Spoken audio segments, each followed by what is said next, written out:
जब हम आप एग्जाम देने जाते हैं तो एग्जाम में कुछ क्वेश्चंस ऐसे आते हैं जिनका उत्तर हमें मालूम नहीं होता, तो हम सोचते हैं कुछ ऐसा तरीका मालूम चल जाए जिससे हम इन क्वेश्चन में अगर तुक्का भी लगा दें तो हमारा उत्तर सही हो जाए। तो चलिए आज के इस वीडियो में आपको तुक्का लगाने की 6 टेक्निक बताने वाला हूं जिन्हें अपनाकर आप काफी हद तक क्वेश्चन सही कर सकते हैं। तो चलिए शुरू करते हैं। नंबर 1, आपके सामने कुछ आंसर शीट आ गई हैं। इन आंसर शीट को आप ध्यान से देखिए और कुछ समझने का प्रयास करिए कि मैं इसमें आपको बताना क्या चाहता हूं। जैसे देखिए कि इसमें क्वेश्चन नंबर 3, उसके बाद 8, फिर 13, फिर उसके बाद 18, फिर 21, फिर 26, ऐसे 5-5 के गैप वाले क्वेश्चन आप देखिए ध्यान से। पहले आप देखिए 3, फिर उसके बाद 8, फिर उसके बाद 8 के बाद 5 जोड़ेंगे तो कितना होगा 13, फिर 13 में 5 जोड़िए 18, 18 5 23, 23 5 28, 5 33, 33 5 38, 38 5 43, 43 5 48। अगर इन क्वेश्चनों में 5-5 के गैप से क्वेश्चन में हम देखें तो इसमें आपको एक चीज कॉमन दिखाई देगा। जैसे कि अगर हम मान लीजिए तीसरे में भी पहला ऑप्शन लगाए, दूसरे में भी, उसके बाद फिर यहाँ पर भी, फिर यहाँ पर भी, सभी में अगर हम मान लीजिए कि 5-5 गैप के सभी क्वेश्चनों में ऑप्शन नंबर ए बिल्कुल राइट करें, ऑप्शन नंबर ए फिर या फिर 1 आप लिखिए। अगर हम ऑप्शन नंबर ए इसमें राइट करें तो इसमें आप एक चीज ध्यान से देखें तो आपको बहुत खास चीज दिखाई देगा कि हर 5वें नंबर के बाद जो क्वेश्चन आ रहा है उसमें भी आपका ए ऑप्शन सही हो रहा है। अगर आप ये टेक्निक आजमाते हैं, अगर आप ये तरीका आजमाते हैं तो देखिए कि टोटल 3 से लेकर 48 तक 10 क्वेश्चन हुए। अगर आप कोई एक ऑप्शन पकड़ लेते हैं और 5-5 के गैप से उस ऑप्शन को आप टिक लगाते हैं तो संभावना है कि 10 में से आपके 6 से 7 क्वेश्चन सही हो जाए। और ये लगभग 100% श्योर होता है। लगभग मैंने कई आंसर शीट में देखा और कई सारे प्रश्न देखे, तो अगर आप 5-5 के गैप से क्वेश्चन को देखें और वही ऑप्शन फिर लगाते चले जाएं 5-5 के गैप में, तो संभावना है कि अगर आपने ऐसा 10 क्वेश्चन में किया तो आपके 5 से 6 क्वेश्चन सही होने के चांस ज्यादा बनते हैं। अगर इसके अलावा आप सेकेंड में देखें तो मैंने एक चीज और नोटिस किया, 5 से क्वेश्चन नंबर 5, फिर उसके बाद 10, 15, 20, 25, 30, 35, 40, 45 और 50, इसमें हमने ऑप्शन नंबर 2 या फिर आप बी कहिए, आप चाहो तो 2 कहो या फिर बी ऑप्शन कहो, चाहो तो 2 कहो या फिर बी ऑप्शन कहिए। इसमें भी आप एक चीज नोटिस करेंगे कि अगर आप 5-5 के गैप से कोई एक ऑप्शन आप लगातार 10 क्वेश्चन में लगा रहे हैं तो उसमें चांसेस है कि 10 क्वेश्चन में से 10 प्रश्न में से आपके 6 या 5 क्वेश्चन सही होंगे।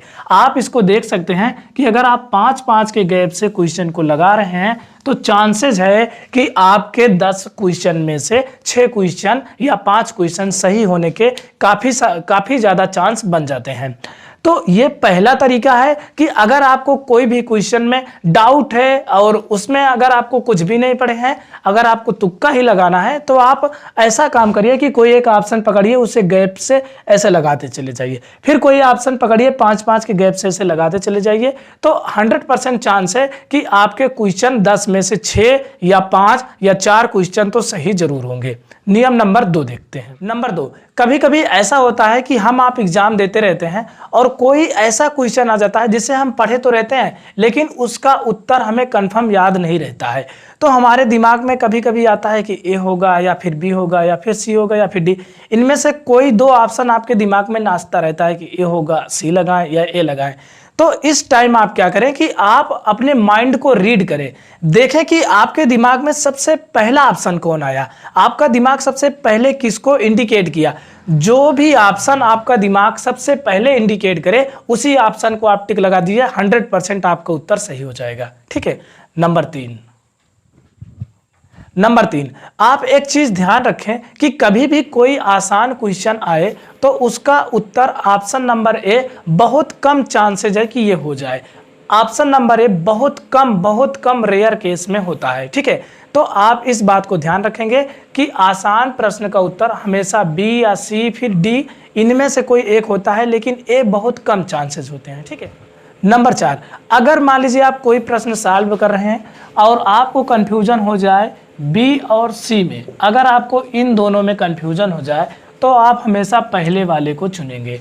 अगर आपको सी और डी में कंफ्यूजन हो जाए तो आप सी ऑप्शन को चुनेंगे। इससे काफ़ी हद तक संभावना है कि आपके उत्तर सही होने के चांस ज़्यादा हो जाएंगे। नंबर 5, आपके एग्जाम में अक्सर 2 या 4 क्वेश्चन बहुत कठिन प्रश्न आते हैं। वो इतने हार्ड होते हैं कि उन्हें करने में काफ़ी ज़्यादा टाइम भी लग जाता है और कभी कभी उसका सही उत्तर भी नहीं मिल पाता।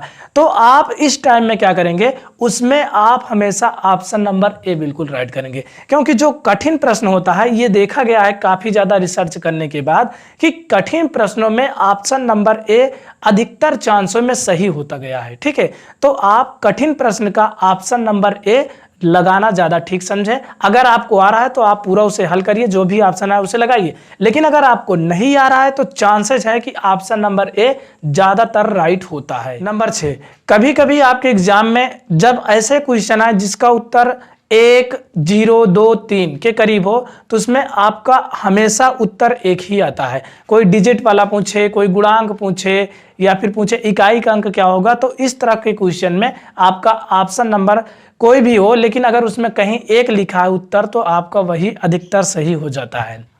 आपके लिए एक बोनस पॉइंट, अगर आप सिलेक्शन चाहते हैं तो आप तुक्के के भरोसे बिल्कुल मत रहिए, क्योंकि अगर आप तुक्का लगाएंगे तो आप सिलेक्शन के करीब पहुंच सकते हैं। हो सकता है कि आपके 100 नंबर में से 80 नंबर 85 नंबर आ जाए, 70 नंबर 60 नंबर आ जाए, लेकिन इतने में सिलेक्शन नहीं होता। अगर आपको सिलेक्शन लेना है तो आपको 100, 98, 99 इतना लाना पड़ेगा। अगर आपको प्रश्न हल करते समय बहुत ज़्यादा दिक्कत हो, 2-4 प्रश्न में दिक्कत हो, तो आप ये तुक्का वाली टेक्निक अपनाइए। इससे आपके चांसेस हैं कि क्वेश्चन ज़्यादा से ज़्यादा सही हो। ठीक है, लेकिन अगर आपको सिलेक्शन चाहिए तो आप सभी प्रश्नों को बढ़िया से हल करें, जो भी ऑप्शन सही हो उसी को चूज करें और आप तुक्के के भरोसे ना रहें। ठीक है, तो इससे आपका बढ़िया नंबर आएगा और अच्छे से सिलेक्शन होगा। नहीं तो आप जाएं और पता लगा कि सर बताए हैं कि 5-5 ऑप्शन के बाद टिक मारिए वही सही होगा, तो इससे आपके काफ़ी हद तक तो सही हो जाएंगे, लेकिन आप सिलेक्शन जो भी आपका सपना है वो पूरा नहीं हो पाएगा। तो इसलिए आप मेरी एक ही सलाह मानिए कि आप ज़्यादा से ज़्यादा क्वेश्चन को सॉल्व करें और उसे हल करें, जो भी सही उत्तर हो उस पर टिक लगाए। अगर किसी भी प्रश्न में जहां तक बात आए कि छोड़ने वाली बात है कि क्वेश्चन आप से बिल्कुल नहीं हो रहा, आप छोड़ कर आ रहे हैं, तो आप छोड़िए मत, फिर आप तुक्का वाली टेक्निक अपनाइए और क्वेश्चन को सॉल्व करके आइए। चाहे जो हो, कोई भी प्रश्न छोड़कर मत आइए। अगर आप प्रश्न छोड़ देंगे तो आप सिलेक्शन से पीछे रह जाएंगे। तो अगर आप मॉडल पेपर देखना चाहते हैं तो आपके सामने मॉडल पेपर का वीडियो आ गया है। अगर आप चाहते हैं कि हम जाने नवोदय में पास होने के लिए कितना नंबर लाना पड़ेगा, तो उसके लिए आपके सामने वीडियो आ गई है। आप ये सब वीडियो देखकर प्रैक्टिस कर सकते हैं और अच्छे से नंबर ला सकते हैं। तो चलिए मिलते हैं किसी और वीडियो में। वीडियो देखने के लिए बहुत बहुत धन्यवाद।